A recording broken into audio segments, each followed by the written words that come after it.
ये हम बाइबल के ग्रंथ से कुछ बातों को देखेंगे।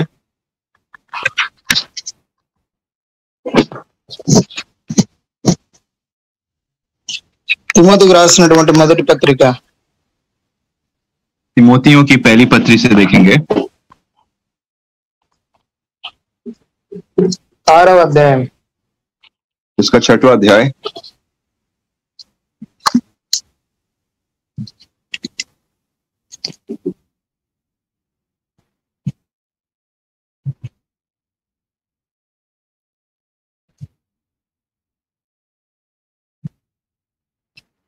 వీడియో రాదా?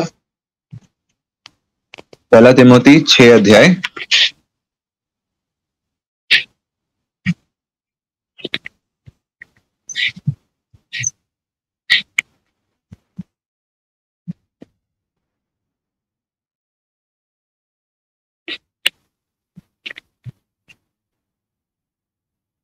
ఏడు ఎనిమిది వాక్యాలు మనం కలిసి చదువుకున్నాం. इसका 28 वचन हम सब मिलकर 21 वचन हम सब मिलकर पढ़ेंगे। पहला तिमोथी 6 का 21।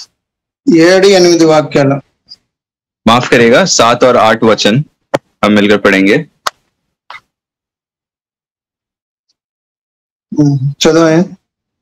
क्योंकि ना हम जगत में कुछ लाए हैं और ना कुछ ले जा सकते हैं, और यदि हमारे पास खाने और पहनने के को हो तो इन्हीं पर संतोष करना चाहिए।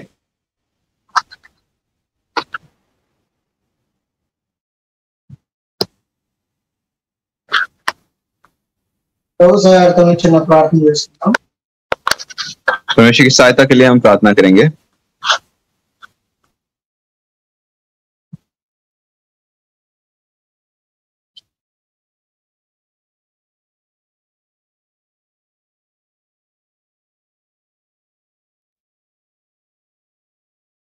వీడియో రాదనేది ఏమైనా పరలోక తండ్రి పరిశుద్ధులైన మా దేవ, చదవబడినటువంటి లేఖన భాగాన్ని మీరు మా కొరకు మీరు దీవించండి, ఆశీర్వదించండి. ఈ వాక్యం ద్వారా మీరు మాతో మాట్లాడండి. మీ నామానికి మహిమ తెచ్చుకున్నామని వందనాలు స్తోత్రాలు చెల్లించుకుంటూ యేసు ప్రభువు వారి పరిశుద్ధమైన నామమును స్తుతించి ప్రార్థించి అడిగి వేడుకుంటున్నాను తండ్రి. ఆమేన్. ఆమేన్. ఆన్ చేస్తాం వీడియో.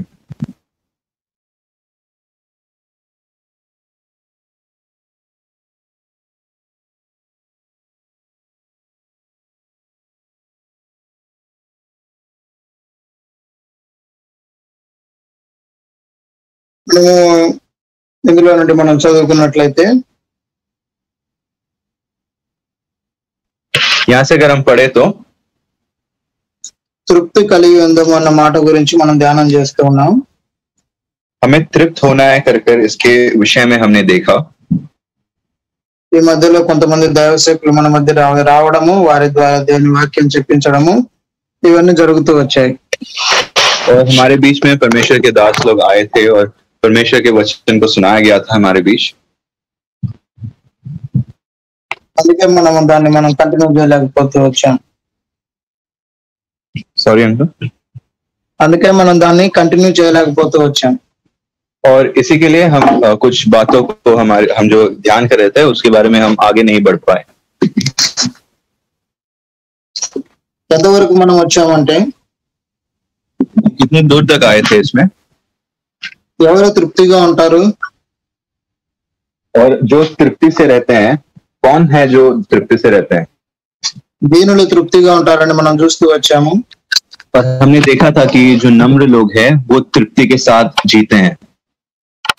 కొంతమంది నీతిమంతులు కరువు దినాలలో తృప్తిగా ఉంటారని మనం చూస్తూ వచ్చాము.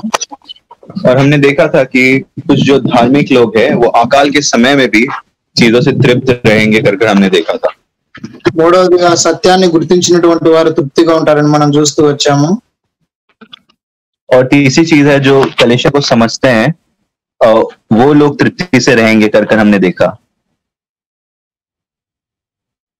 నాలుగవదిగా మనం చూస్తూ వచ్చాము, మందిరంలో ఉన్నటువంటి సమృద్ధి వలన దేవుడు వారిని తృప్తిపరుస్తూ ఉంటున్నాడు. और चौथा चीज है कि जो परमेश्वर के मंदिर में जो चीज है उससे लोगों को परमेश्वर तृप्त करते कर हमने देखा। దేవుని మీద ఉన్నటువంటి ఆసక్తి ద్వారా దేవుడు వారిని తృప్తిపరుస్తాడు.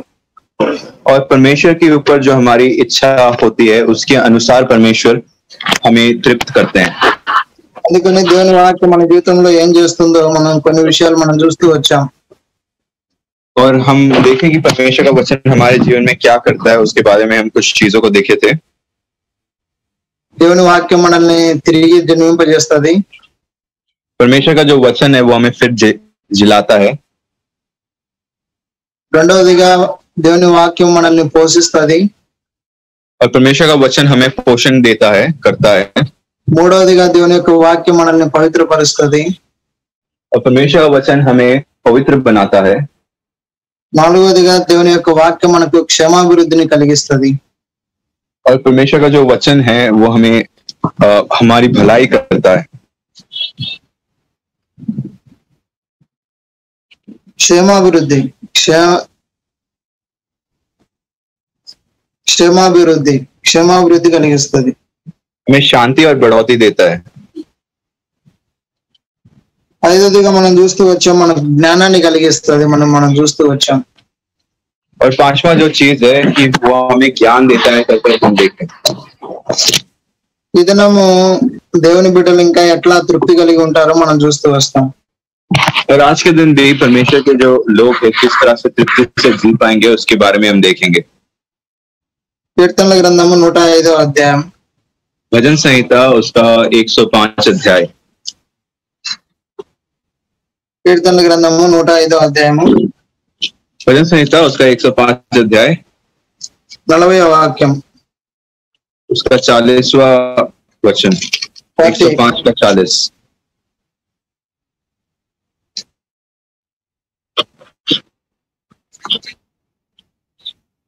मैं पढ़ देता हूं। उन्होंने मांगा तब उसने बटेरे पहुंचाई और उसको स्वर्गीय भोजन से तृप्त किया। వారు మనవి చేయగా దేవుడు వారికి పూరేలను పంపిస్తూ వచ్చాడంట। और यहाँ पर जब उन्होंने परमेश्वर से मांगा तो उन्हें वहां पर बटोरे भेजे गए। తర్వాత ఆకాశంలో నుండి దేవుడు వారికి ఆహారం ఇచ్చి వారిని తృప్తిపరుస్తూ వచ్చాడంట। और आकाश से परमेश्वर ने भोजन देकर उन्हें तृप्त किया करके हम देखते हैं। వారు ప్రార్థన చేసినప్పుడు దేవుడు మన ప్రార్థన వింటాడు, ఆలకిస్తాడు। क्योंकि जब हम प्रार्थना करते हैं परमेश्वर हमारी प्रार्थनाओं को सुनते हैं। దేవుడు వారి ప్రార్థన విన్నప్పుడు వారికి తృప్తి అనేది కలుగుతుంది। और जब परमेश्वर उनकी प्रार्थना सुनता है तो वो इंसान को भी तृप्ति मिलता है अपने जीवन में। సనిగినప్పుడు కాదు దేవునికి తృప్తి ఉండేది, మనకు తృప్తి ఉండదు। और जब हम कुड़कुड़ाते हैं तो हमारे अंदर तृप्ति नहीं रहती है। మానవుని యొక్క జీవితంలో ఏ విషయంలో గానీ తృప్తి ఉండనే ఉండదు। और मनुष्य के जीवन में कोई भी चीज में हम देखते हैं कि वो तृप्त नहीं होता है। ఇశ్రాయేలీయులు కూడా ఆ విధంగా తృప్తిగా లేరు। और इजराइल की प्रजा भी अपने जीवन में वो तृप्त नहीं थे चीजों से। వారికి దేవుడు ఎన్నెన్నో వారికి ఇస్తూ ఉన్నప్పటికీ ఆ విషయాలలో వారు ఏమాత్రం తృప్తి లేకుండా ఉంటున్నారు। परमेश्वर ने उन्हें कितना कुछ नहीं दिया परंतु वो फिर भी वो तृप्त नहीं थे। వారికి వెండినిచ్చాడు, బంగారంనిచ్చాడు, ఐశ్వర్యంనిచ్చాడు, వారికి కావాల్సిందంతా ఐగుప్తులో వారు తెచ్చుకుంటూ వచ్చారు। और उन्हें जो जो चाहिए था सोना चांदी सब वो मिस्र देश से आने के समय सब लेकर आए। కానీ తిరిగి వాళ్ళు ఆహారం దగ్గరికి వచ్చేసరికి సనిగుతా ఉంటున్నారు। परंतु भोजन के विषय में आने के समय वो फिर कुड़कुड़ाने लगे। అప్పుడు వారి సనుగులు దేవుని దగ్గరికి చేరిపోతూ వచ్చాయి। और तब उनकी जो कुड़कुड़ाना था वो परमेश्वर तक पहुंचा। వారు ఏదైతే అనుకున్నారో వారు అనుకున్నట్టుగానే దేవుడు వారికి పూరేలను పంపిస్తూ వచ్చాడు। और जिस तरह से उन्होंने सोचा तो परमेश्वर ने उन्हें वैसे चीजों को पक्षियों को भेजा। ఆకాశంలో నుండి దేవుడు వారికి ఆహారాన్ని ఇస్తూ వచ్చాడు। और आकाश से परमेश्वर ने उन्हें भोजन दिया। అదే మనం నిర్గమకాండము 16వ అధ్యాయంలో మనం చూడవచ్చు। निर्गमन के 16 अध्याय में इस बात को हम देख सकते हैं। 16వ అధ్యాయము, నిర్గమకాండం 16వ అధ్యాయం,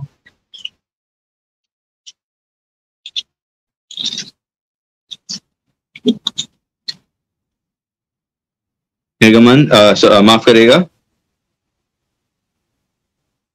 Exodus chapter 16 verse 12 to 15. 12 से लेकर 15 तक हम पढ़ेंगे। निर्गमन 16 उसका 12 से लेकर 15। 11 से పడుకుందాం చదువుకుందాం 11 से पढ़ेंगे हम लोग। అప్పుడు యెహోవా మోషేతో ఇట్లా అన్నాడు, तब यहोवा ने मूसा से कहा, इस्राएलियों को बुड़बुड़ाना से मैंने सुना है, कह दे कि गोधूली के समय तक तुम मांस खाओगे और भोर को तुम रोटी हो जाओगे और तुम ये जान लोगे कि मैं तुम्हारा परमेश्वर यहोवा हूँ। तब ऐसा हुआ कि साँझ को बटेरे आकर सारी छावनी पर बैठ गई और भोर को छावनी के चारों ओर ओस पड़ी, और जब ओस सूख गई तो वे क्या देखते हैं कि जंगल की भूमि पर छोटे छोटे छिलके पाले के किनको के समान पेड़ हैं। దేవుడు వారి సనుగులను వింటూ వచ్చిన తర్వాత దేవుడు వారికి పూరేలను దేవుడు ఇస్తూ వచ్చాడు। तो यहाँ जो पंक्षी है, यहाँ बटेरे लिखा गया है, वो पंक्षी आकर वहां पर बैठ गए थे। అన్నాడు దేవుడు ఏమన్నాడంటే సాయంకాలం మాంసం తింటారు। और परमेश्वर ने उनसे कहा कि साँझ होते साथ ही तुम मांस को खाओगे, तुम पक्षियों को खाओगे। ఉదయం మీరు ఆహారం చేత మీరు తృప్తి పొందుతారు అని చెప్పాడు దేవుడు। और सुबह में उन्हें भोजन के साथ वो तृप्त होंगे करके परमेश्वर ने उन्हें कहा। అదే రీతిగానే దేవుడు వారికి పంపిస్తూ వచ్చాడు। और उसी रीति से परमेश्वर ने भी उन्हें भोजन भेजा। ఇది దేవుడు వారికి ప్రేమించి ఇచ్చినటువంటి ఆహారము। और यहाँ परमेश्वर प्रेम से इस भोजन को उन्हें दे रहे हैं। वहां पर ఏ ఆహారమునైతే దేవుడు ఇచ్చాడో ఆహారము వారు పాటించటంలో, ఆహారం యొక్క నియమాన్ని పాటించటంలో వారు తప్పిపోతూ వచ్చారు। और जो उन्हें भोजन दिया था, परंतु भोजन के साथ एक आज्ञा भी दिया गया था उन्हें, वो आज्ञा को वो पालन नहीं कर पाए। కొంతమంది బాగా ఎక్కువ కూర్చుకుంటూ వచ్చారు। और कुछ लोग जो थे वो बहुत सारा जो खाना था वो इकट्ठा कर लिए थे। అయితే ఎక్కువ కూర్చుకున్నటువంటి వారి యొక్క జీవితాలలో ఆ యొక్క ఆహారం అనేది కుళ్ళిపోతూ వచ్చింది, వాసన కొడుతూ వచ్చింది, చెడిపోయింది। वहां पर जो ज्यादा खाना इकट्ठा कर लिए थे, वो सारा जो खाना था वो सड़ गया था दूसरे दिन। అయితే ఎవరైతే తక్కువగా కూర్చుకుంటూ వచ్చారో వారికి తక్కువ కాలేదు, వారికి తృప్తిగా వారు తింటూ వచ్చారు। परंतु जिनके पास थोड़ा ही था तो वो उसे तृप्त करके खाए और उन्हें कुछ कम नहीं पड़ा। ఆ రీతిగా దేవుడు వారిని తృప్తిపరుస్తూ వచ్చాడు। उसी रीति से परमेश्वर ने उन्हें तृप्त किया। కొంతమందికి ఎంత ఆహారం పెట్టినా కూడా వాళ్ళు తృప్తిగా ఉండనే ఉండదు। और कुछ लोगों को जितना भी खाना दे तो वो तृप्त नहीं होते। అట్లే ఇశ్రాయేల్ ప్రజల్లో కొంతమంది ఆ రీతిగా ఉంటూ వచ్చారు। इसलिए इजराइल की प्रजा भी यहाँ वैसे ही थे। దేవాది దేవుడైతే ఇచ్చిన మాటని నిలబెట్టుకుంటూ వచ్చాడు। और परमेश्वर जो उन्हें बताए थे वैसा परमेश्वर करके भी दिखाया। దేవుడు ఏ రీతిగా అయితే చెప్పాడో, మాట ఇచ్చాడో ఆ రీతిగానే దేవుడు ఆ మాటని నెరవేర్చాడు। जिस तरह से परमेश्वर ने उन्हें वचन दिया उसी तरह से उसने पूरा भी किया उसे। संख्याकांडम नंबर्स चैप्टर 11 वर्स 31-32। गिनती की पुस्तक से देखेंगे उसका 11, उसका 31 और 32 वचन देखेंगे। 11 अध्याय उसका 31 और 32 वचन। गिनती 11 उसका 31 और 32 वचन। तब यहोवा की ओर से एक बड़ी आंधी आई और वह समुद्र से बटेरे उड़ा के छावनी पर और उसके चारों ओर इतनी ले आई कि वे इधर उधर एक दिन के मार्ग तक भूमि पर 2 हाथ के लगभग ऊंचे तक छा गए। और लोग उठकर उस दिन भर और रात भर और दूसरे दिन भी दिन भर बटेरों को बटोरते रहे। जिसने कम से कम बटोरा उसने 10 होमेर बटोरा, और उन्होंने उन्हें छावनी के चारों ओर फैला दिया। 18వ వాక్యం కూడా మనం చదువుకుందాం। 18వ వాక్యం उसका इस दीन देना 11 अध्याय का 15 वचन हम भी पढ़ेंगे। 11 का 15। और जो तुझे मेरे साथ यही व्यवहार करना है तो मुझ 18 पर 18 तेरा इतना अनुग्रह हो। 18 वचन माफ करेगा, 18 वचन देखे, 11 का 18। और लोगों से कहा, कल कल कल के लिए अपने को पवित्र करो, तब तुम्हें मांस खाने को मिलेगा, क्योंकि तुम यहोवा के सुनते हुए यह कहकर रोए हो कि हमें मांस खाने को कौन देगा। हम मिस्र ही से भले थे, इसलिए यहोवा तुमको मांस खाने को देगा और तुम खाना। దేవుడు మాంసం కంటే ఎక్కువ గొప్పదైనటువంటి బలమైనటువంటి ఆశ్చర్యకార్యాలు చేసినప్పటికీ और परमेश्वर इतने एक मांसो देने से बढ़कर, मांस देने से बढ़कर, जो परमेश्वर इतने बड़े बड़े काम उनके जीवनों में किया था, तो भी వారికి తృప్తిగా లేదు. फिर भी उनके जीवन में तृप्ति नहीं थी। ఈ దేవుని నిర్లక్ష్య పెడుతూ వచ్చారు. परमेश्वर को बहुत ही छोटा समझ रहे थे वो, నిర్లక్ష్య పెడుతూ వచ్చాడు. बहुत ही कम समझ रहे थे परमेश्वर को। నిర్లక్ష్య పెట్టడం అంటే ఏమంటారు? నిర్లక్ష్య పెట్టడం,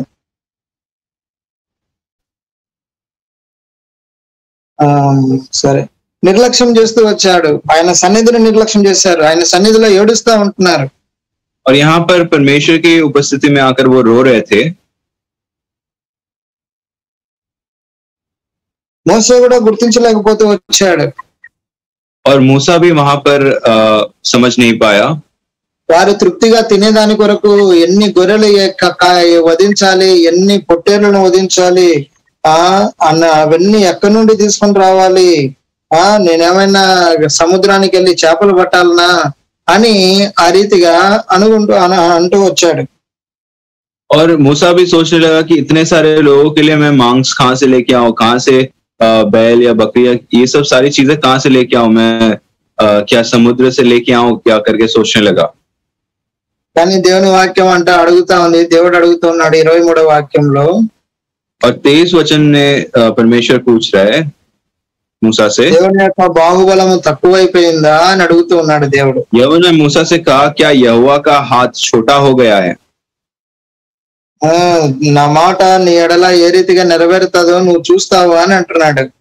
और मेरी बात तू देखेगा कि मेरी वचन जो मैंने तुझसे कहा है वो पूरा होता है कि नहीं।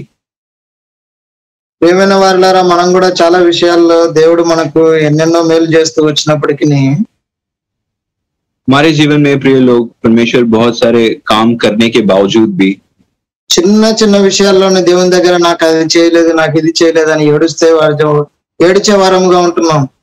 परमेश्वर के पास आके रोते हैं छोटी छोटी बातों के लिए कि परमेश्वर आप मेरे जीवन में ये नहीं किए वो नहीं किए करके। అడగని విషయాలనే దేవుడు ఎన్నెన్నో చేస్తూ వచ్చాడు. और नहीं पूछकर परमेश्वर ने कितनी सारी चीजें हमें परमेश्वर ने दिया, కానీ చిన్న చిన్న విషయాలలో మనం ఏడుస్తూ ఉంటాం. पर छोटी छोटी बातों में हम रोते हैं। ఆ తిండి విషయంలో ఏడుస్తూ ఉంటున్నారు. और खाने के विषय में यहाँ पर रो रहे थे। వారు పరిపక్వతలోనికి రాలేక ఉంటున్నారు. और वो वहां पर समझदार नहीं बन रहे थे उस समय।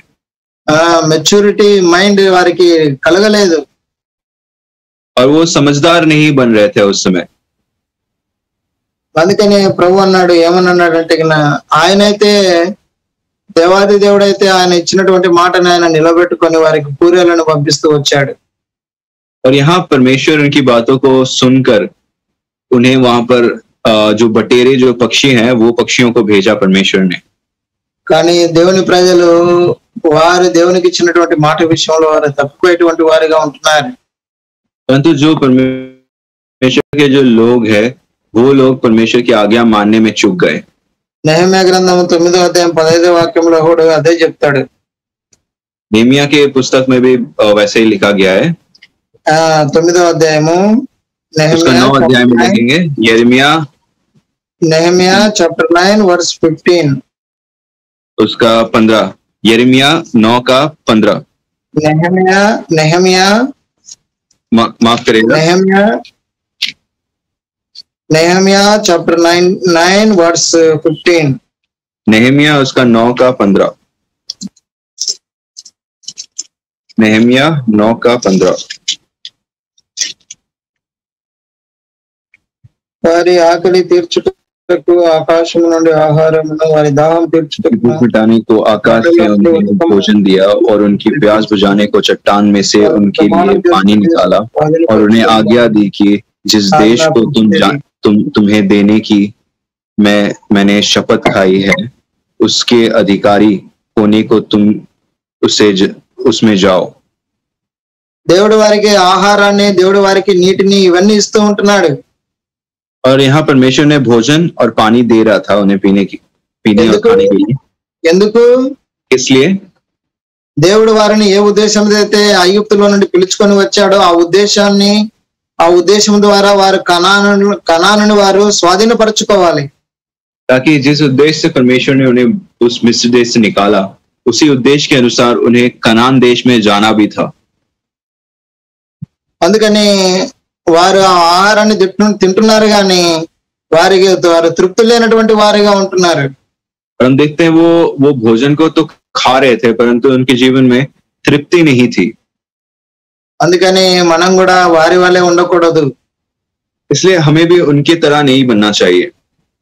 అయితే ఇప్పుడు మనకు దేనిలో మనకు తృప్తి కలిగి ఉంటుంది? हमें किसमें तृप्ति मिलती है? క్రీస్తులో మనకు తృప్తి ఉంటుంది। मसीह में हमें तृप्ति मिलता है। ఎందుకంటే क्योंकि క్రీస్తు మన శరీరమై ఉంటున్నాడు, క్రీస్తు మన శరీరము మన జీవాహారమై ఉంటున్నాడు। क्योंकि मसीह हमारा जीवन का आहार बन के है। క్రీస్తు ఎవరంటే బండై అయి ఉంటున్నాడు। और मसीह ही हमारा चट्टान बना है। John chapter 6 verse 31। यूहन्ना 6 अध्याय उसका 31 वचन। 31 యోహాను సువార్త 6వ అధ్యాయం 31వ వాక్యం। यूहन्ना सुसमाचार 6 अध्याय उसका 31 वचन देखें। 6 का 31। हमारे बाप दादाओं ने जंगल में मन्ना खाया, जैसा लिखा है उसने उन्हें खाने के लिए स्वर्ग से रोटी दी। అందుకని ఆయన ఇచ్చినటువంటి ఆహారం ఏంటిదంటే 35వ వాక్యంలో జీవాహారము। और 35 वचन में लिखा गया है कि जो हमें भोजन मिल रहा है वो जीवन की रोटी है। కానీ ఇప్పుడు దేవుడు మనకి ఇచ్చినటువంటి ఆహారం ఏంటంటే ప్రభు అయినటువంటి యేసుక్రీస్తు వారినే దేవుడు మనకు అనుగ్రహిస్తూ వచ్చాడు। और अभी हमारे लिए जीवन की रोटी क्या है? यीशु मसीह खुद ही परमेश्वर ने भेजा है यीशु मसीह को ताकि वो हमारे लिए जीवन की रोटी बने। వారు ఆహారాన్ని తిన్నారు, అయితే వారి జీవితంలో వారు ఆకలి గంటూ వచ్చారు మళ్ళీ। और ये वो जीवन की रोटी को खाए हैं, इसीलिए वो अपनी रोटी को खाए थे इस संसार में, इसलिए उसे वापस भूख लगा उन्हें। అయితే ఈ ఆహారము జీవాహారము ప్రభు అయినటువంటి యేసుక్రీస్తు వారిని ఎవరైతే తింటారో వారికి ఆకలి ఉండదు, దప్పిక ఉండదు అని చెప్తా ఉంటున్నాడు। परंतु ये जो जीवन की रोटी को खाते हैं उन्हें भूख और प्यास नहीं लगेगा। అంత్యదినాన కూడా దేవుడు వారిని లేపేటువంటి దేవుడుగా ఉంటున్నాడు। और परमेश्वर उन्हें अंत के दिनों में जिलाने वाले परमेश्वर बनेंगे। ఆ యొక్క క్రీస్తును ఎవరైతే తింటారో శరీరముగా ఆహారాన్ని జీవాహారాన్ని ఎవరైతే తింటారో వాళ్ళు చావరు। और ये जीवन की रोटी जो खाते हैं वो मरते नहीं है। అందుకని ఆ దేవుడు అన్నాడు, నా యందు విశ్వాసం ఉంచేవాడు వాని కడుపులో నుండి జీవజల నదులు ప్రవహిస్తాయని అన్నాడు। और इसलिए जो मुझ पर विश्वास करेंगे उसके जीवन से जीवन की नदियां जो है वो बहेंगी। ఇశ్రాయేలీయులకి ఏ రీతిగా అయితే దేవుడు జీవాహారాన్ని ఇచ్చాడో और इजराइल की प्रजा के लिए जिस तरह परमेश्वर ने जीवन की रोटी को दिया था, ఇశ్రాయేలు ప్రజలకి ఏ రీతిగా అయితే బండల్లో నుండి నీటిని తెప్పించాడో और जिस तरह से इजराइल की प्रजा के लिए चट्टान से उसने पानी का प्रबंध किया था, అదే రీతిగానే దేవాది దేవుడు క్రీస్తు ద్వారా మనల్ని ఆయన క్రీస్తు యొక్క శరీరం ద్వారా జీవాహారం ద్వారా బండలో నుండి దేవుడు మనల్ని తృప్తిపరుస్తూ ఉంటున్నాడు। और वही मसीह यीशु के द्वारा परमेश्वर आज हमें उसी चट्टान के पानी से हमें तृप्त कर रहा है। కొరింథీయులకు రాసినటువంటి మొదటి పత్రిక 1 Corinthians chapter 10 verse 4। पहला कुरिन्ती उसका 10 अध्याय उसका 4 वचन देखेंगे। पहला कुरिन्तियों की पत्री उसका 10 का 4।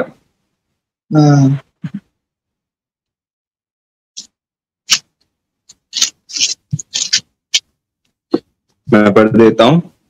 और सब ने एक ही आत्मिक जल पिया, क्योंकि वे उस आत्मिक चट्टान से पीते थे जो उनके साथ साथ चलती थी, और वह चट्टान मसीह था। ఇక్కడ వారు ఆత్మ సంబంధమైన బండలోనిది తాగుతూ వచ్చారు। और यहाँ हम देखते हैं कि वो आत्मिक जो जल है उसमें से वो पी रहे थे। ఆ బండలో నుండి వారు తాగుతూ వచ్చారు। और वहां आत्मिक जल से उन्होंने पानी पिया। ఆ బండలోనిది త్రాగారు। और वो जो चट्टान था उसमें से वो जो पानी बह रही थी उस चट्टान से उन्होंने पिया। ఆ బండ ఎవరంటే ప్రభు అయినటువంటి యేసుక్రీస్తు వారు। और उसी चट्टान को प्रभु यीशु मसीह बताया गया है यहाँ पर। బండ ఎవరంటే ప్రభు అయినటువంటి యేసుక్రీస్తే। वही चट्टान यीशु मसीह है। క్రీస్తులోనే మనకు తృప్తి ఉంది। और मसीह में ही हमें तृप्ति मिलती है। క్రీస్తు లేకపోతే మనకు తృప్తి లేదు। और मसीह अगर हमारे जीवन में नहीं रहता है तो हमारे जीवन में तृप्ति भी नहीं होती। క్రీస్తు దేవుని వాక్యమై ఉంటున్నాడు। और मसीह परमेश्वर का वचन है। నీరు దేవుని వాక్యానికి సాదృశ్యముగా ఉంటున్నది। और जो पानी है वो परमेश्वर के वचन का एक चिन्ह है। అందుకని ఈ యొక్క వాక్యము ఎవరైతే తీసుకోరో వారి యొక్క జీవితంలో తృప్తి అనేది ఉండదు। और इसलिए इस वचन को जो नहीं लेते अपने जीवन में, उनके जीवन में तृप्ति नहीं होती। కొంతమంది వాక్యాన్ని చదువుతారు గాని, कुछ लोग वचन को पढ़ते तो हैं, కేవలము నా పేరు కొరకు మాత్రమే చదువుతారు అంతే। परंतु नाम के लिए बस वो चीज को करते हैं, नाम के लिए ही पढ़ते हैं। వారి యొక్క జీవితంలో ఏమాత్రము ప్రయోజనం అనేది ఉండదు। उनके जीवन में वैसा पढ़ने के बाद उनके जीवन में कोई लाभ नहीं होता है। అందుకని దేవుడు మనకి ఏమైతే ఇస్తుంటున్నాడో ఆ విషయంలోనే మనం తృప్తి కలిగి ఉండాలి। इसलिए परमेश्वर जो हमें दे रहा है उन चीजों में हमें तृप्त होना चाहिए। అది ఏదైనా కావచ్చు। वो कुछ भी हो सकता है। ఆహారం కావచ్చు, తర్వాత నీళ్లు కావచ్చు, వస్త్రములు కావచ్చు, ఏవైనా కావచ్చు। वो भूख हो सकता है, वो कुछ भी हो सकता है जीवन में। భోజన్ పానీ వస్త్రములు ఏవైనా కావచ్చు। वस्त्र हो सकता है, भोजन या पानी कुछ भी हो सकता है हमारे जीवन में। దేవుడు మనల్ని వాటన్నిటిని తృప్తిపరచాలంటే మనం పని చేయాలని దేవుడు చెప్పాడు। और हमें ये सब अपने जीवन में हमें तृप्ति पाना है तो हमें एक काम करने के लिए परमेश्वर ने कहा। ఇది కొండ మీద ఉపదేశంలో క్రైస్తవుడు ఈ రీతిగా చెయ్యాలి అని దేవుడు చెప్పాడు। और जो पहाड़ में उपदेश प्रभु यीशु मसीह ने दिया था, तब उनमें से ये एक बात है, ఇది చేస్తే అవన్నీ దొరికిపోతాయంట। और अगर वो ऐसा करे तो उन्हें वो तृप्ति मिलेगी कर लिखा गया है। మిగతావన్నీ దొరుకుతాయి। और बाकी सारी जो भी चीज है वो सब भी मिलेगी। ఆహారం దొరుకుతుంది, వస్త్రములు దొరుకుతుంది, నీరు దొరుకుతుంది। भोजन मिलेगा, वस्त्र मिलेगा, पानी मिलेगा। Matthew chapter 6 verse 33। और मत्ती सुसमाचार उसका 6 अध्याय उसका 33 वचन में हम ये बात को देख सकते हैं। पढ़ देता हूं मैं मत्ती 6 का 33। इसलिए पहले तुम परमेश्वर के राज्य और उसके धर्म की खोज करो, तो ये सब वस्तुएं भी तुम्हें मिल जाएंगी। ముందు మనము దేవుని యొక్క రాజ్యాన్ని, దేవుని యొక్క నీతిని మనం వెతకాలి। और यहाँ पर बता रहे हैं प्रभु यीशु मसीह कि हमें सबसे पहले परमेश्वर के राज्य के बारे में, हमें उसकी धर्म के बारे में खोज करना चाहिए। మనము నీతిని మనం మొదట వెతకాలి. परमेश्वर की जो धार्मिकता है उसके बारे में हमें खोजना चाहिए. కానీ మనం దేవుని రాజ్యాన్ని వెతకకుండా, परंतु परमेश्वर के राज्य को हम नहीं ढूंढ के, మనము దేవుని యొక్క నీతిని మనం వెతకకుండా, परमेश्वर की धार्मिकता को हम नहीं खोजते हैं. ఏమి ధరించుకుందామా, ఏమి తిందామా అని మనం వెతుకుతూ ఉంటాం. और हम क्या खाए, हम क्या पिए कर कर, क्या पहने हम कर कर सोचते रहते हैं. అందుకే మన జీవితంలో తృప్తి లేదు. इसलिए हमारे जीवन में तृप्ति नहीं होता. ఎప్పుడైతే మనం దేవుని రాజ్యాన్ని వెతుకుతామో, जब हम परमेश्वर के राज्य की खोज करते हैं, ఎప్పుడైతే మనం దేవుని నీతిని మనం వెతుకుతామో, जब परमेश्वर की धार्मिकता की खोज करते हैं हम, అప్పుడు దేవుడు మనకు అవన్నీ ఇచ్చి మనల్ని తృప్తిపరిచేటువంటి దేవుడుగా ఉంటున్నాడు. तो परमेश्वर ये सारे चीजों को देकर हमें तृप्त करने वाला परमेश्वर बनता है. అందుకని దేవుని వాక్యంలో మనం చూసినట్లయితే, तो परमेश्वर वचन में अगर हम देखें तो ఒక మాట మనం చదువుతాం చూడండి. కీర్తనల గ్రంథము 20వ అధ్యాయం 4వ వాక్యం. Psalms chapter 20 verse 4. भजन संहिता 20 का 4 में देखेंगे. भजन संहिता 20 अध्याय उसका 4 वचन से हम पढ़ेंगे. అందరం కలిసి वो तेरे मन की इच्छा पूरी करे और तेरी सारी युक्ति को सफल करे. దేవాది దేవుడు మన కోరికని సిద్ధింపజేసి మన ఆలోచన యావత్తును సఫలపరచాలని కోరుకుంటున్నాడు. और परमेश्वर हमारी इच्छाओं को पूरी करना चाहता है, और परमेश्वर हमारी सारी योजना जो भी है हमारी उसको सफल करना चाहता है करके यहाँ पर लिखा गया है. మనం ఏదైతే మనం కోరుకుంటున్నామో దేవుడు అది ఇచ్చేటువంటి దేవుడుగా ఉంటున్నాడు. వాటి ద్వారా దేవుడు మనల్ని తృప్తిపరుస్తాడు. और हम जो खोजते हैं परमेश्वर उसे देने वाला परमेश्वर है, उसे देकर हमें तृप्त करने वाला परमेश्वर है. మనం అడిగిన దానికంటే, మనం ఊహించిన దానికంటే మనము అత్యధికముగా దేవుడు మనకి ఇస్తాడు. हम जो सोचते हैं, हमारी जो समझ है उससे बढ़कर परमेश्वर हमें देना चाहता है. మనం అడిగిన దానికంటే అన్నిటికంటే ఎక్కువగా దేవుడు మనకి ఇస్తాడు. हम पूछने से ज्यादा परमेश्वर हमें देना चाहता है. हम जितना मांगे हैं उससे ज्यादा परमेश्वर हमें देना चाहता है. అందుకని దేవుని వాక్యంలో మనం చూసినట్లయితే Psalms chapter 145 verse 16. और भजन संहिता उसका 145 उसका 16 वचन, 145 उसका 16 वचन देखेंगे. 145 verse 16. కీర్తనలు 145:16. 145 का 16 वचन हम देखेंगे. तू अपनी मुट्ठी खोलकर सब प्राणियों को आहार से तृप्त करता है. ఆయన ప్రతి జీవి కోరికను ఆయన తృప్తిపరిచేటువంటి దేవుడు. और यहाँ सब जो परमेश्वर है अपनी मुट्ठी खोलकर सबको आहार देकर तृप्त करता है कर कर लिखा गया है. మనకు కావాల్సింది ఆయనకు తెలుసు. మనకు కావాల్సింది ఆయనకు తెలుసు. और हमें जो चाहिए वो परमेश्वर చాలా సార్లు మనం అడుగుతాం కానీ మనకంటే ముందుగా ఆయన ఎరుగును అన్ని. बहुत बार हम पूछते हैं परमेश्वर, मांगते हैं परमेश्वर से, परंतु हमें मांगने से पहले परमेश्वर को पता है कि हम क्या मांगने वाले. మనం అడిగేది కొంచెం అడుగుతాము, ఆయన ఇచ్చేది ఎంత ఇస్తాడంటే కన్నా చాలా ఇస్తాడు. हम जो मांगते हैं बहुत ही छोटा होता है, बहुत ही थोड़ा होता है, परंतु जब परमेश्वर देता है, जो देना चाहता है वो बहुत आयत का होता है. ఎప్పుడైతే ఆయన ఇస్తాడో అది మనకి ఎంతో శ్రేష్టమైంది, ఎంతో తృప్తినిస్తుంది. और जब वो हमें उस चीज को देता है तब हमारे जीवन में तृप्ति होती है.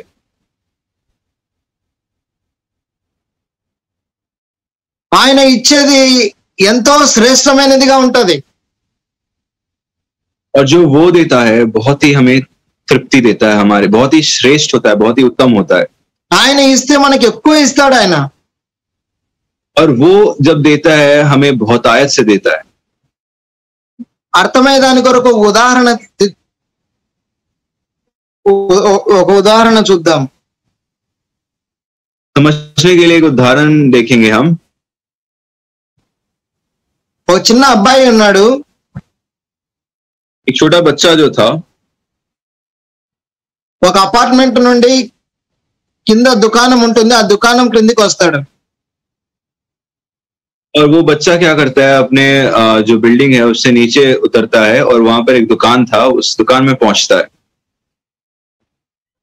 ఈ వ్యక్తి కిందికి వచ్చేటప్పుడు కొంతమంది ఇరుగు పొరుగు వారు ఏం చేస్తారంటే, నువ్వు దుకాణానికి వెళ్తున్నావు కదా, నేను మాకు కూడా కొన్ని తీసుకుంటరా అనేసి చెప్పి పంపిస్తారు. और जब वो नीचे जाता है तो जो उसके बिल्डिंग के कुछ लोग होते हैं तो वो बोलते हैं कि तुम नीचे जा रहे हो ना, तो मेरे लिए भी कुछ सामान लेकर आ जाना. అట్లా రీతిగా రోజుకి కనీసం అంటే ఒక 10-15 సార్లు తిరుగుతాడు పైకి కిందికి. तो उसी रीति से हर दिन वो 15 बार ऊपर नीचे करता था, 10-15 बार.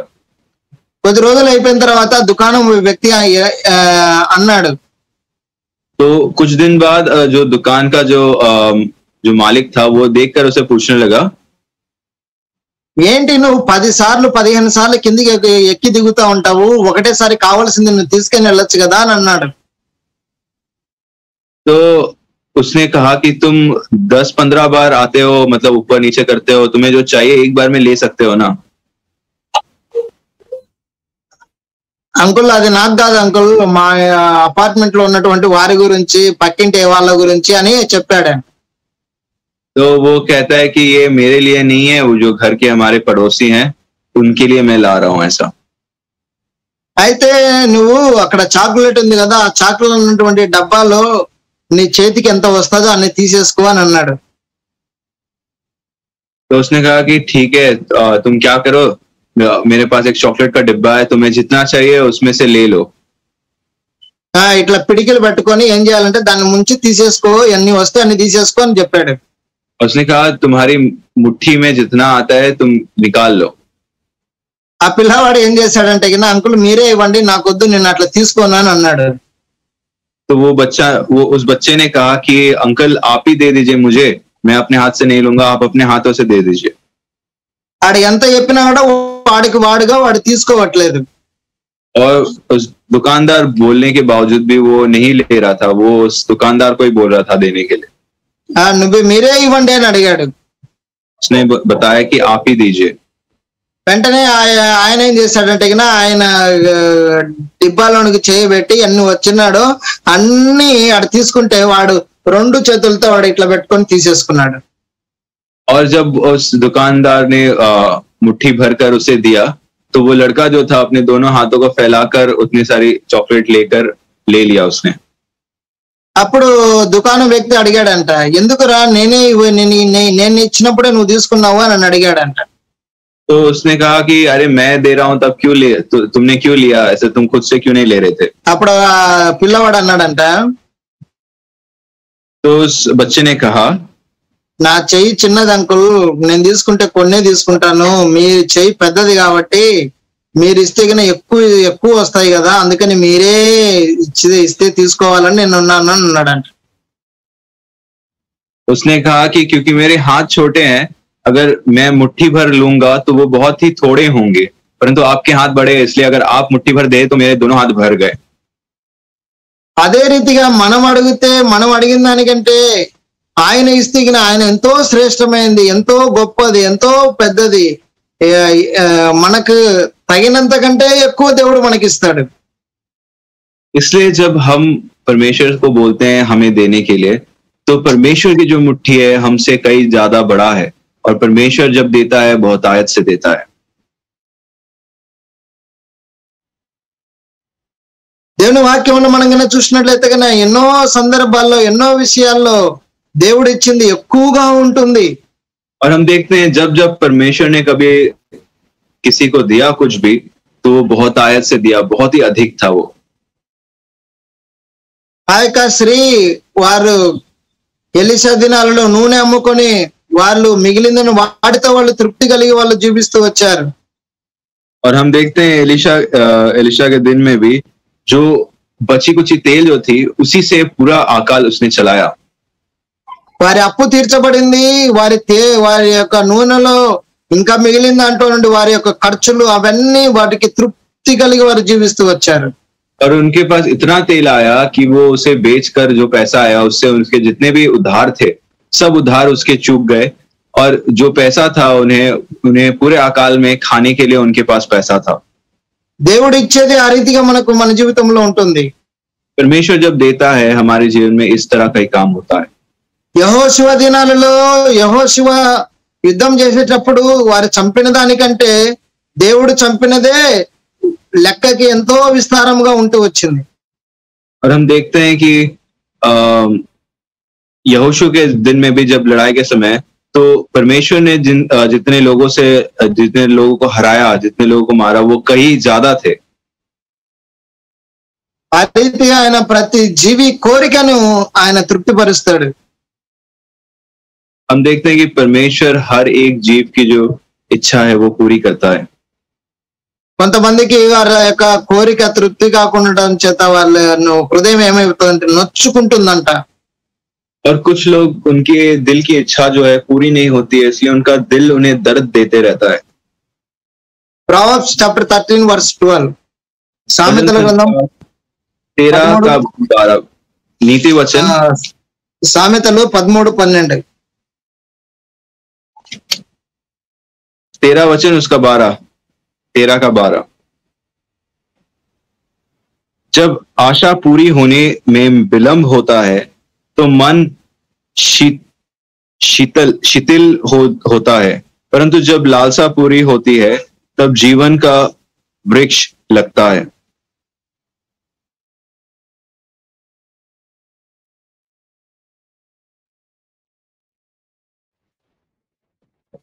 हेलो,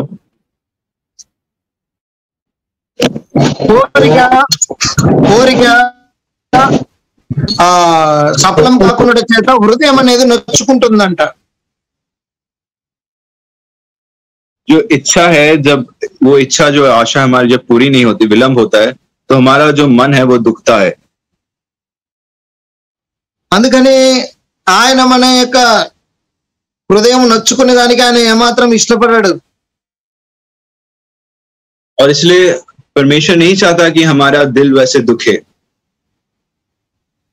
ఆయన ప్రతి జీవి కోరికను ఆయన తృప్తిపరుస్తాడు. और वो हर एक जीव को तृप्त करना चाहता है। ఎవరి కోరికను ఆయన తృప్తిపరుస్తాడు? किसकी इच्छा को तृप्त करना चाहता है?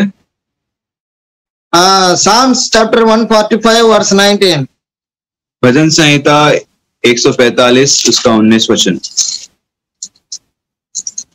भजन संहिता 145 उसका 19 वचन से देखेंगे।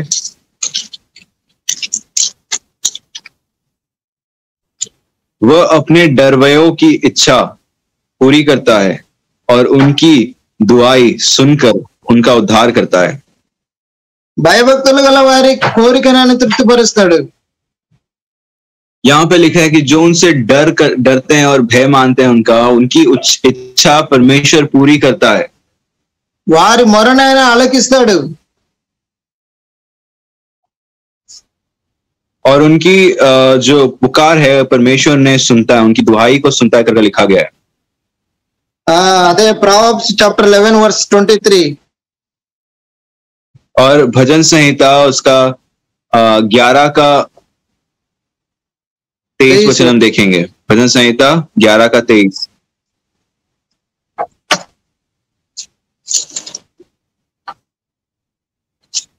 माफ करेगा, नीति वचन 11 का 23।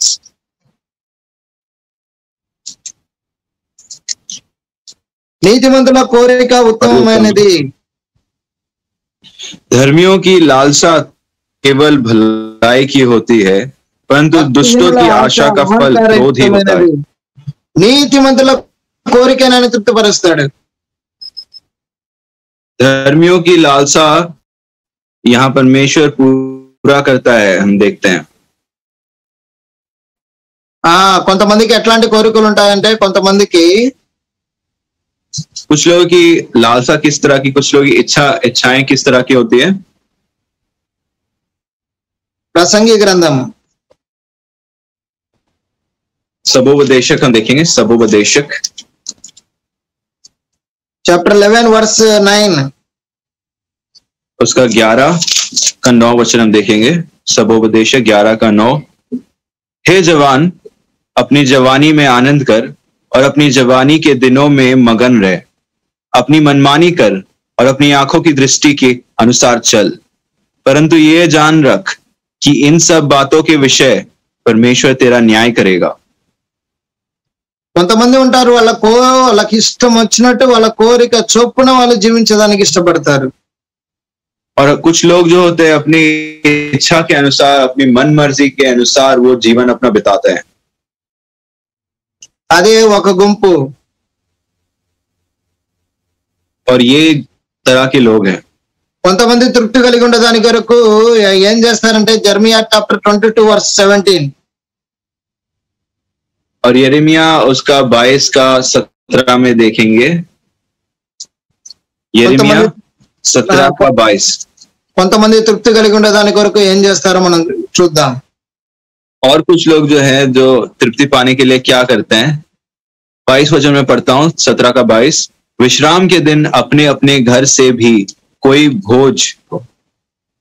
बोझ बाहर मत ले जाओ और ना किसी रीति का काम काज करो, वरन उस आज्ञा के अनुसार.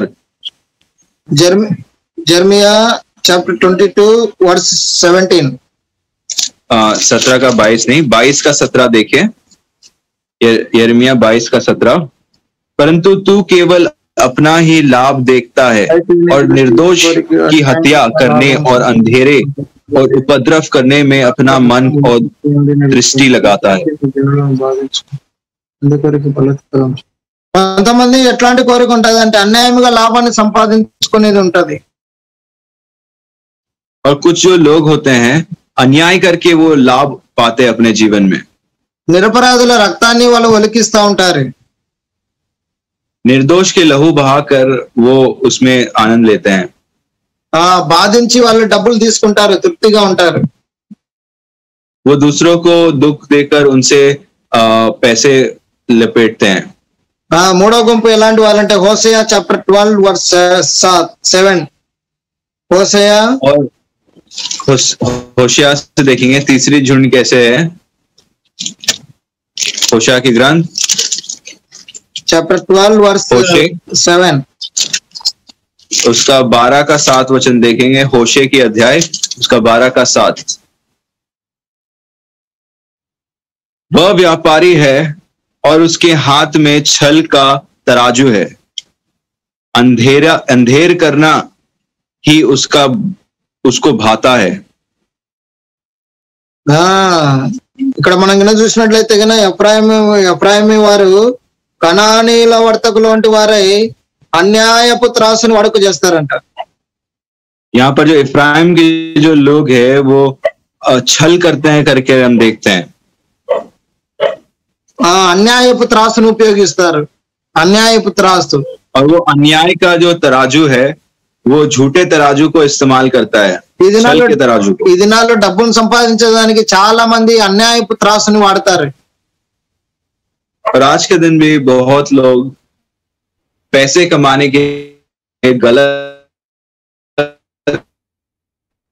रास्ते में जाते हैं. వాళ్ళ త్రాసు సరైనదిగా ఉండదు. उनकी जो तराजू है वो सही नहीं होती.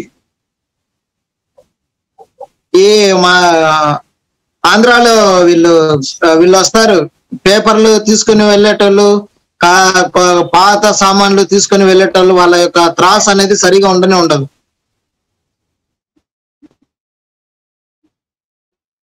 और हम देखते हैं कि जो आंध्रा में भी देखा मैंने, जो कागज लेकर जाते हैं वजन कर जो पुराने कागज को लेकर पैसे जो देते हैं, उन लोगों की जो तराजू होती है कभी भी सही नहीं होती. వాళ్ళు ఎట్లా మోసం చేస్తారో నాకు తెలుసు. और किस तरह से धोखा देते हैं वो मुझे पता है. నేనుంటే కన్నా మా వీధిలోనికి ఒక్కరు రారు. और जब मैं घर में रहता हूं तो वहां कोई भी नहीं आता. ఓసారి ఒక వ్యక్తి అట్లా మోసం చేశాడు, పట్టుకున్నాను. और एक जन वैसे ही वो छल कर रहा था तराजू से, तो मैं उसे पकड़ा.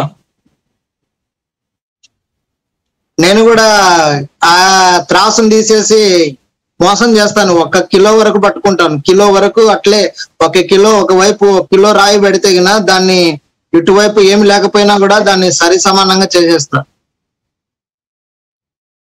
और मैं भी कर सकता हूँ ऐसे, अगर कुछ वजन नहीं भी, एक तरफ 1 किलो का पत्थर रखकर मैं दूसरे तरफ उसे उठा सकता हूँ वैसे करके. రెండు సమానంగా పెట్టగలను, రెండు సమానంగా, రెండు ఒకే రీతిగానే ఉండగా 1 కిలో రాయి ఉన్నప్పటికీ రెండు సమానంగా ఉంటది. और 1 किलो वहां पर एक पत्थर रखने के बाद भी मैं तराजू को ऐसे पकड़ सकता हूँ कि जो वो एक समान लगेगा दिखने में. అంత ఇక్కడ పిడికిల్లో ఉంటది. और सब यहाँ हथेली जो हाथ है, हाथ का काम हाथ से ही किया जाता है. అందరూ ఏం చూస్తారంటే తక్కెడని చూస్తారు, తక్కెడని దాన్ని చూస్తారు, కానీ నేనైతే చేతిని చూస్తాను. और सब वो देखते हैं कि वो बराबर है कि नहीं, परंतु मैं जब देखता हूँ कि मैं उसके हाथ को देखता हूँ. అక్కడే చాలా పొరపాటు ఉంటది. और वहीं पे उन लोग वहां पर छल करते हैं. ఎఫ్రాయిం వాళ్ళు అట్లాంటి త్రాసును వాడుక చేస్తారంట. और यहाँ पे लिखा गया कि इफ्राइम की प्रजा भी उसी तरह की जो तराजू का इस्तेमाल करते हैं. తర్వాత అందరినీ బాధ పెడతారు, బాధ పెట్టేటువంటి కోరిక వాళ్ళకు ఉంటది, అందరూ బాధపడతారు. और सबको दुख देने, वो अपने जीवन में सबको दुख देते हैं करके हम देखते हैं. అందుకని ఇట్లాంటి కొంతమంది ఉంటారు. और ऐसे भी कुछ लोग रहते हैं, हम देखते हैं. అందుకని మన యొక్క కోరిక ఎలా ఉంది అనేది మనం చూసుకోవాలి. इसलिए हमारी जो इच्छा है वो किस तरह की है हम देखें. బాధ పెట్టాలన్నటువంటి కోరిక ఉందా, లేదంటే మంచి చేయాలన్నటువంటి కోరిక ఉందా? और क्या हमें किसी और को दुख पहुंचाने की इच्छा हम अपने अंदर रखते हैं, या किसी की भलाई करने की इच्छा अपने अंदर रखते हैं. పౌలు అంటాడు, ఒక మాట అంటాడు, పౌలు భక్తుడు, అపోస్తలుడైనటువంటి పౌలు, संत पौलुस जो था, प्रेत पौलुस जो था, वो एक बात को कहता है. रोमन्स चैप्टर 7 वर्स 18, रोमियो की पत्री उसका 7 अध्याय उसका 18 वचन देखेंगे. रोमियो 7 वर्स 18, 7 का 18.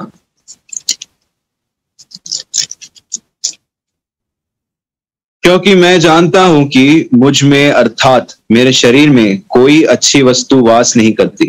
इच्छा तो मुझ में है, परंतु भले काम मुझसे बन नहीं पड़ते. మనకు మేలు చేయాలన్నటువంటి కోరిక మన జీవితంలో ఉండాలి. और हमारे अंदर भले काम करने की इच्छा होनी चाहिए. ఎందుకంటే మన శరీరంలో ఏది మంచిది నివసించదని మనం ఎరగాలి.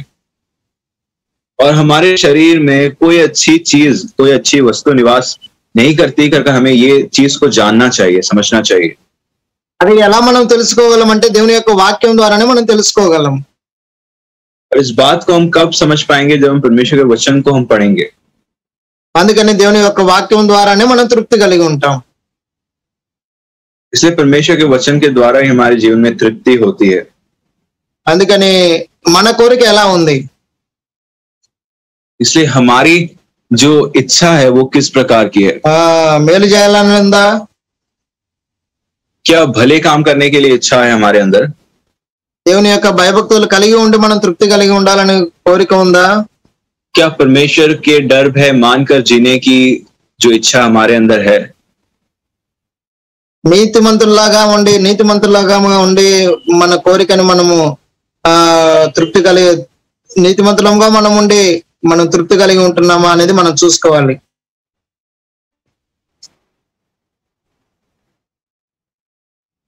धार्मिक बनकर हम तृप्ति में जी रहे हैं क्या? లేదంటే అన్యాయముగా లాభాన్ని సంపాదించుట్లో వాటిల్లో మనం తృప్తి కలిగి ఉంటున్నామా?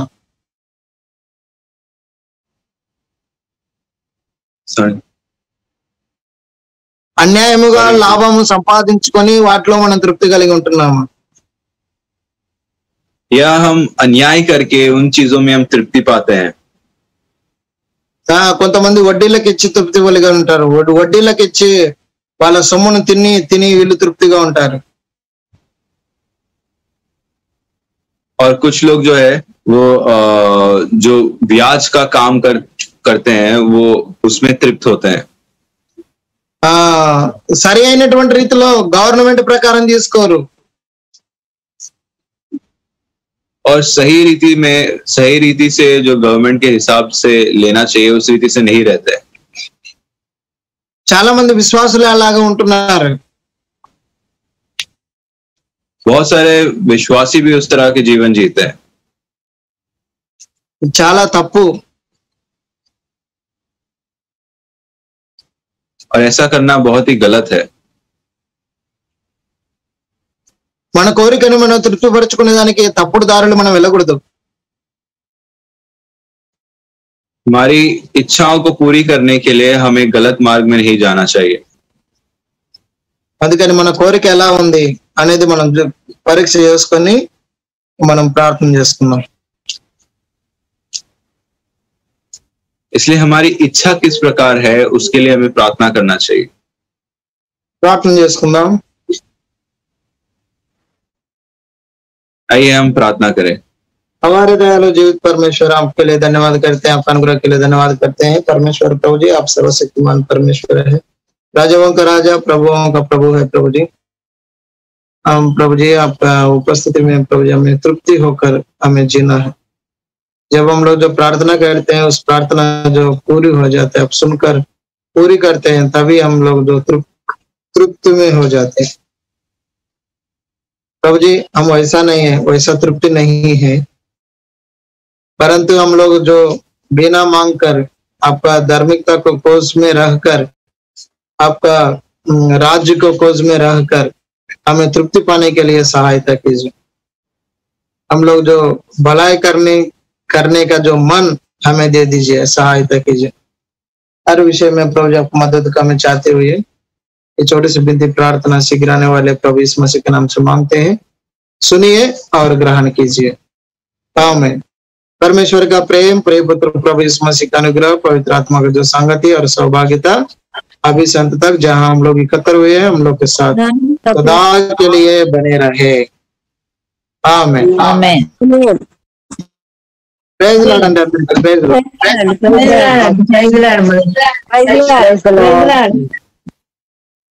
Praise the Lord, Jamasi।